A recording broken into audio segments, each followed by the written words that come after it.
And there's a fire that I won't slay. There's a fire but no fire brigade. Our souls tonight, we are losing this fight. Oh, help our souls tonight. Is no one on our side who's gonna help our souls tonight. 여기서부터 이제 반대의 논증을 해볼게요. 수탈론은 틀린 부분이 실제로 있어요. 많은 부분 한계가 있고요. 내지적 발전도 여러 한계가 있어요. 앞에서 얘기했던 식민지 근대화론자들의 주장이 다 틀렸다고 전 얘기하고 싶지 않아요. 그러나 너무 세계가 작아요. 자생적 근대화의 과정이 있어요. 왜냐면 아까 얘기한 거랑 이어지는 거죠. 근대화는 단순한 경제 성장이 아니고 의식의 변화와 사회적 성숙을 포괄하기 때문에 이 두 번째 관점에서 본다면 우리는 어마어마한 자생적 근대화를 경험한 나라예요. 하나하나 얘기 드릴게요. 나와 있는 하나하나 얘기하면서 할게요. 구한말의 대표적인 근대화. 갑신정변, 동학농민운동, 갑오개혁, 광무개혁, 독립회, 애국개몽운동 이런 것들이 있는데 동학농민운동 이건 그냥 민중운동이에요. 근데 동학농민운동이 왜 큰 의미를 갖고 있냐? 아래로부터의 민중운동이에요. 7개월간 전라남북도 특히 전라북도를 중심으로 해서 민중들이 함께 합세를 해서 어마어마한 난을 일으켰어요. 그냥 일으켰다라고 하면 난이에요. 근데 그들의 주장 내용이 되게 중요해요. 뭘 주장했냐? 무명잡세를 폐지하라. 이건 그따 쳐요. 경제지도가 엉망이라는 얘기인데 두 번째, 백정의 평양갓을 없애라. 이게 뭐냐면 당시에 백정을 굉장히 차별했거든요. 백정 뭔지 알죠? 그 고기 잡고 지금 고기 잡고 돼지 잡는다고 얘기할 뻔했다. 그러니까 고기를 잡는 게 아니죠. 도축업자, 소 잡고 돼지 잡고 하는 사람들. 백정은 한 40만 명 정도가 있었거든요. 검은 옷을 입고 다녀야 되고요. 아무리 어린 아이더라도 늙은 할아버지 백정한테 반말을 썼대요.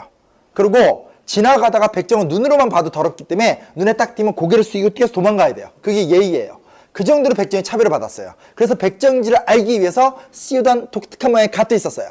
그거 없애자는 거예요. 대단하지 않아요? 봉건 폐습을 뜯어 고치자는 얘기예요. 과부의 재혼을 허용하라. 그 당시 문장은 과부의 재가를 허용하라 라는 얘기예요. 여성의 재혼을 못하게 했어요. 왜? 남성 중심 사회에서 남성 중심의 혈통이 중요하니까 이걸 깨려고 한 거예요. 조선 후기에 가면 어떤 나쁜 문화까지 만들어지냐? 연례를 유지하기 힘드니까 남편이 일찍 죽으면 여자를 자살을 시켰어요. 여자를 자살을 시키는 걸 동네 사람들이 보면서 박수를 쳐주면서 연례문을 세워줬어요. 말이나 되는 얘기예요. 지금의 관점에서 보기엔. 이런 것들을 스스로 부정했어요. 동학농민운동이 1894년에 일어난 운동이거든요. 이런 내용들을 보면 당연히 근대화로 나아가는 아주 중요한 모습들이죠. 기존의 봉건 폐쇄를 부시려고 하는 거니까. 이게 되게 중요해요. 토지를 평균 분작하라. 토지개혁하자 그 얘기예요. 이게 얼마나 선구적인 주장이냐면 우리나라가 건국이 정부가 수립이 된 게 1948년이에요. 우리나라가 48년에 대한민국 정부를 수립하자마자 세 가지 조치를 취해요. 그 세 가지 조치 중에 첫째가 친일파 처단을 위한 반민특위를 만들어요. 두 번째 조치가 농지개혁법을 통해서 토지개혁을 얘기해요. 왜냐면 우리나라의 농업경제 자체가 철저하게 가진 사람들, 그러니까 지주들 위주로 모든 게 재편되어 있었기 때문에 지주들의 토지 지배권을 해치하지 않는 이상 국가경제 운영이 안 돼요. 근대적 경제 시스템 못 만들어요. 이때 이 사람들이 근대적인 경제 시스템을 만들자고 이런 걸 주장한 건 아니에요. 너무나 먹고 사는 게 힘들었기 때문에 그 모순을 부딪히면서 얘기했던 것들인데 이러한 내용들이 그냥 묻히는 게 아니라 대한민국이 건국되면서 다 적용이 되는 내용들이에요. 이미 이 위에 두 가지는 갑오개혁 때 적용이 되고요. 독립협회예요. 우리나라 최초의 민주주의장이에요. 부정할 수가 없어요. 신문 발행했어요. 매주 일요일마다 토론회 했어요. 만민공동회를 열었어요. 만민공동회 데모예요. 데모. 첫 집회에서 1만여 명이 모였는데 아주 평화적인 집회 시위를 하면서 러시아 이권을 막아내기 위한 노력을 많이 했어요. 의회를 만들려고 했어요. 그리고 되게 굉장히 인권을 중요시 여겼던 단체예요. 하나하나 얘기하면 너무 길어지니까 간단하게 얘기하는데 보세요. 이거 1896년에 만들어진 단체거든요. 1896년에 만들어진 단체가 신문도 발행하고 매주 정기 토론회도 하고 수차례에 걸쳐서 데모도 하고 이권 침탈을 방지하기 위해서 의회도 만들려고 하고 고종 황제의 어떤 자위권을 통제하면서 인권을 위해서 굉장히 많은 노력을 했어요. 이런 게 근대화가 아닌 뭐가 근대화예요? 일제가 들어와서 이런 거 했어요? 일제를 다 막아버렸죠. 신문 발행 다 폐간시켜버리고 허가지 만들어버리고 토론회 일제시대 때 언제 토론했어요? 데모는커녕 모의만 해도 잡아갔잖아요. 의회 일제시대 때 참정권을 제대로 준 적이 언제 있어요? 없어요. 인권? 그게 인권의 역사예요? 이런 기준을 본다면 누가 자생적 근대화로 갔냐? 정확하게 얘기할 수 있겠죠. 그 다음 신민회입니다. 신민회 여러 가지 얘기는 다 필요 없고요. 하나 중요한 게 뭐냐? 두 번째예요. 최초로 공화주의를 주장한 단체예요. 이게 무슨 얘기냐면 드디어 비로소 1907년 신민회라는 단체가 만들어지면서 신민회는 고종 황제를 버려요.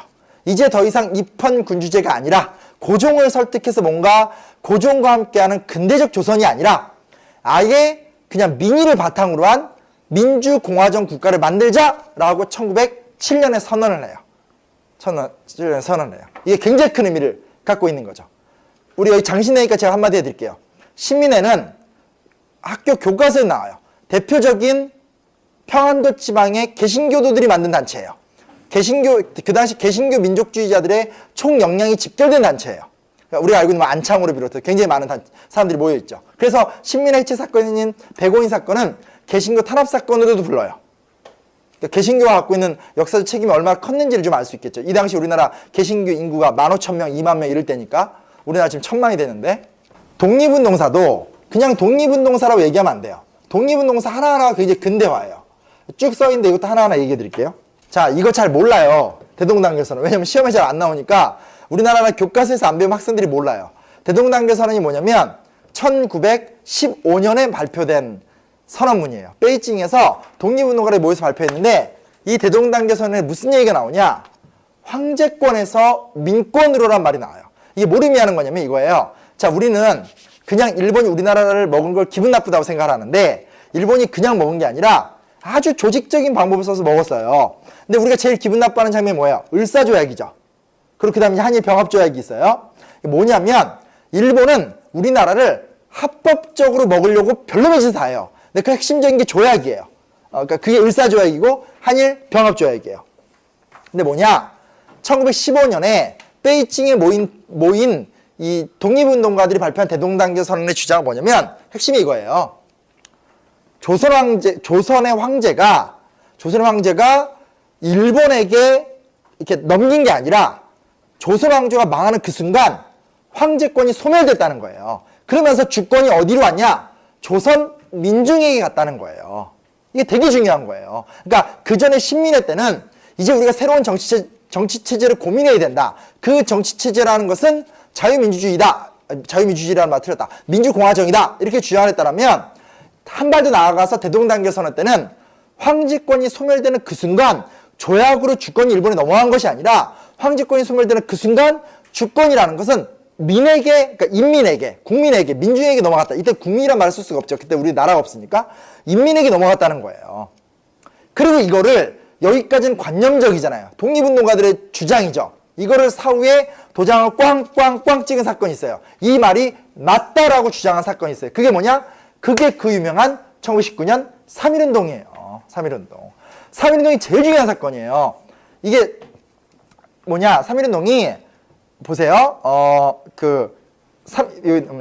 3개월간 민중의 자발적인 운동으로 진행이 됐죠. 3.1운동은 지도부가 없었어요. 그냥 동시다발적으로 일어났었던 사건이기 때문에 지도부가 없었고 어떤 그런 흐름 자체를 누가 통제하는 운동이 아니에요.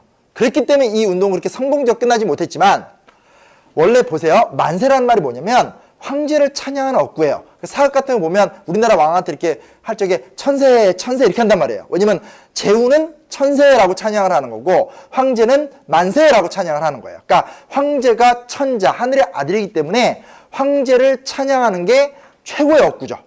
근데 이때 이제 3.1운동의 계기는 고종이 죽었기 때문에 시작이 된 건데 그때 나와서 사람들이 외쳤던 말이 고종황제 만세가 아니었다는 게 정말 충격적인 거예요. 고종황제 만세라고 외쳤던 게 아니라 대한독립 만세라고 외쳤다는 거예요. 유관순 누나가 나와서 태극기를 흔들면서 대한독립 만세를 외쳤잖아요. 이 순간 고종을 섬기는 것이 아니라 우리가 독립하는 게 짱이다라고 얘기하는 거예요.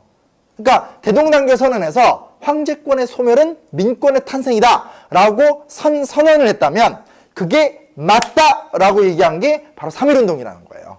그래서 3.1운동이 너무너무 중요한 거고 헌법 전문에도 재헌헌법이든 지금헌법이든 헌법 전문 제일 앞자리에 들어가는 게 3.1운동이에요. 왜냐하면 3.1운동을 통해서 비로소 이제 역사의 주인공은 특정한 왕이 아니라 우리 한민족 전체다라는 걸 선언했거든요. 그냥 말로만 뻐끔뻐끔 된 것이 아니라 거리에 나와서 맞아 죽어가면서 태극기를 흔들면서 당시 일본 경찰 측 추산이 300만이에요. 근데 여러분이 아직 요 앞에 학생들은 이제 집회를 나갈 나이는 아닌지 모르지만 집회 같은 데 가보면 정말 느끼는 게 뭐냐면 우리가 느낄 때 한 10만 명 모이거든요. 그러면 이제 보도 나올 때 뭐냐면 경찰 측 추산 5천 명 이렇게 얘기해요. 근데 이제 그게 보면 이제 경찰 측 추산은 너무 적고 어디냐 그 주최 측 추산도 너무 많고 약간 이러기 때문에 그 중간 어딘데 일제 경찰 추산 300만이라는 얘기는 훨씬 많았겠죠. 그러면 당시에 깃발 들고 나올 수 있는 사람 다 나왔다는 얘기예요.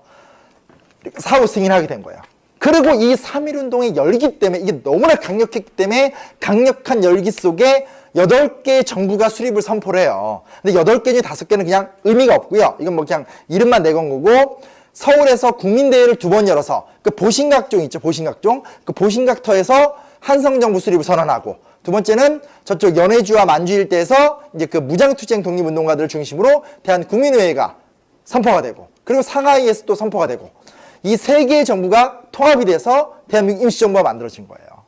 그럼 우리나라의 민주공화정이라든지 우리나라의 어떤 근대화로 가는 발전에 있어서 이 정도면 정말 대단한 발전 아니에요? 그 다음 얘기입니다. 우리는 일제시대 무려 36년이에요. 이게 비교가 안 되는 게 프랑스 같은 경우가 자꾸 우리는 프랑스랑 비교하지만 프랑스 같은 경우 나치 지배받은 게 4년 뭐 이 정도밖에 안 돼요. 36년이에요. 36년인데 그 시간이 보세요. 1919년에 3.1운동 일어났는데 2년 전에는 러시아 혁명이 있었어요. 또 1차 세계대전도 있었고요. 뒤로 가면 30년대로 가면 20년대로 가면 이탈리아의 파시스트 누구냐 저기 그 무솔리니가 나오고 30년대 초반으로 가면 히틀러가 나와요. 그리고 37년이 되면 중일 전쟁을 통해서 일본이 중국 전체를 점령해요.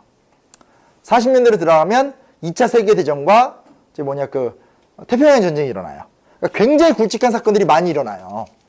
근데 뭐 그 사건 하나하나가 중요한 게 아니라 지금 얘기하고 싶은 건 뭐냐면 이 사건 속에서 동서양의 민중들이 대안을 찾아 막 헤매요. 근데 그때의 핵심적인 생각이 뭐였냐? 그 당시에 주류적 사고예요. 그러니까 대안 사고. 메인스트림은 자본주의죠. 어떤 그 제국주의와 자본주의가 메인스트림인 거고 제국주의, 그 민주주의라는 것은 제국주의 국가 안에서 나는 거기 때문에 민주주의를 대안으로 여겼던 사람 별로 없어요.